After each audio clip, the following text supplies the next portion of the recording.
Zaid bin Sabit radhiyallahu anhu adalah seorang sahabat Ansar. Ia memeluk Islam bersama keluarganya pada masa awal Nabi Shallallahu Alaihi Wasallam hijrah ke Madinah. Saat itu ia berusia 11 tahun. Ia beruntung karena sebagai anak-anak, ia secara khusus didoakan oleh Nabi Shallallahu Alaihi Wasallam.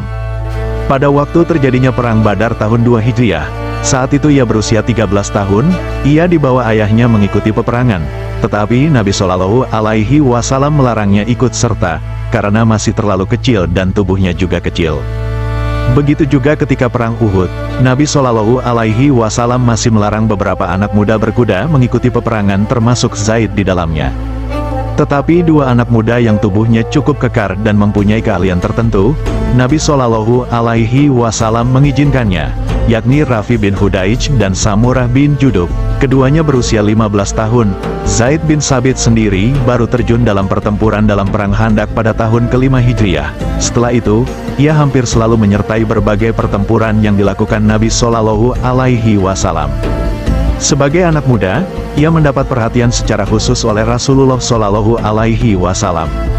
Ia seorang yang cerdas dan mempunyai kemampuan tulis-menulis, sehingga diberi tugas menulis wahyu.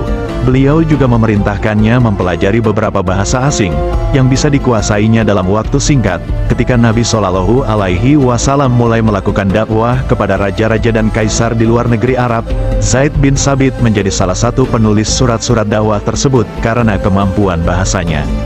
Sebenarnya cukup banyak sahabat yang diserahi Nabi Shallallahu Alaihi Wasallam untuk menghafal dan menuliskan wahyu yang turun secara bertahap, terkadang juga berkaitan dengan suatu peristiwa atau sebagai jawaban dan solusi atas suatu masalah. Tetapi beberapa orang saja yang dianggap sebagai pemimpin-pemimpin dalam bidang ini, mereka itu adalah Ali bin Abi Thalib, Abdullah bin Mas'ud, Abdullah bin Abbas, Ubay bin Ka'ab dan Zaid bin Sabit sendiri. 3 yang pertama adalah dari sahabat Muhajirin dan 2 yang terakhir dari sahabat Ansar. Ketika pecah pertempuran Yamamah pada masa Khalifah Abu Bakar, banyak sekali sahabat yang ahli baca atau qori dan ahli hafal atau hufaz yang gugur menemui syahidnya.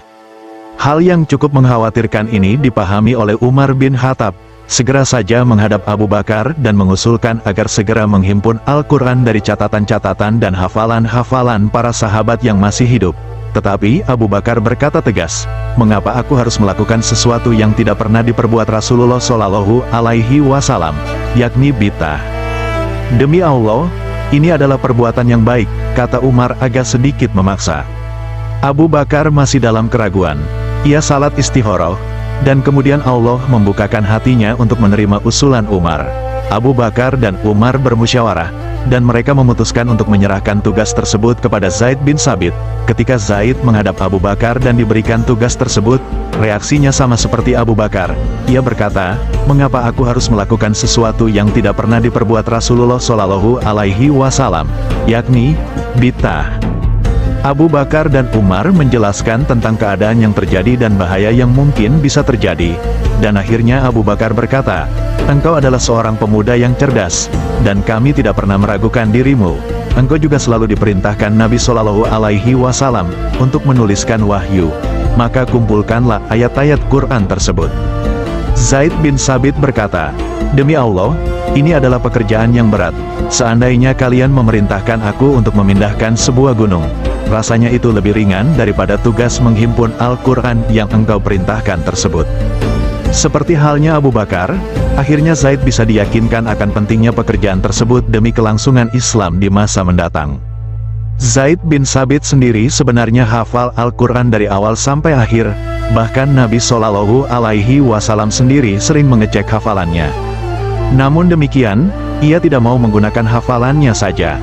Ia berjalan menemui para sahabat yang mempunyai catatan dan hafalan, mengumpulkan catatan yang terserak pada kulit, tulang, pelepah kurma, daun dan sebagainya, dan juga membandingkannya dengan hafalan para sahabat tersebut.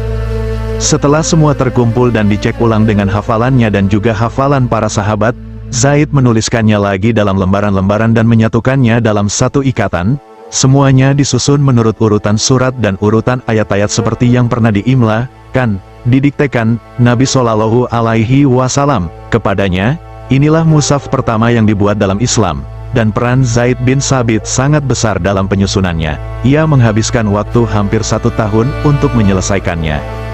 Al-Quran diturunkan dengan 7 macam bacaan, qiraat shafah. Hal ini memang diminta Nabi Shallallahu Alaihi Wasallam sendiri untuk kemudahan umat beliau yang karakter lafal dan ucapannya berbeda-beda, sehingga jika telah cocok dengan salah satu bacaan tersebut sudah dianggap benar. Di masa Nabi Shallallahu Alaihi Wasallam hidup, dan Islam masih di sekitar Jazirah Arab, hal itu tidak jadi masalah.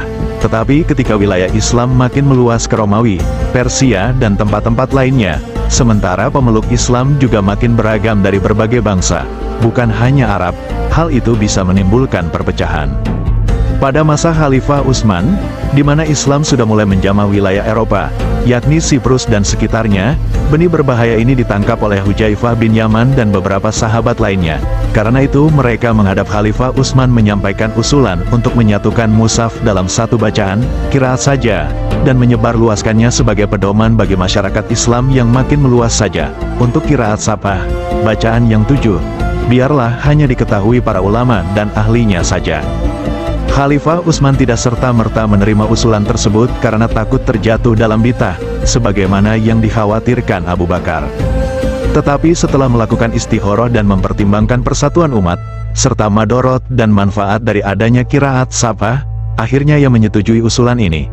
Dan seperti halnya Abu Bakar, Khalifah Utsman menugaskan Zaid bin Tsabit untuk memimpin proyek besar ini, sehingga tersusun kodifikasi Mushaf Utsmani, yang menjadi cikal bakal dari hampir seluruh mushaf Al-Quran yang sekarang beredar di antara kita. Sungguh kita semua berhutang jasa kepada Zaid bin Tsabit radhiyallahu anhu.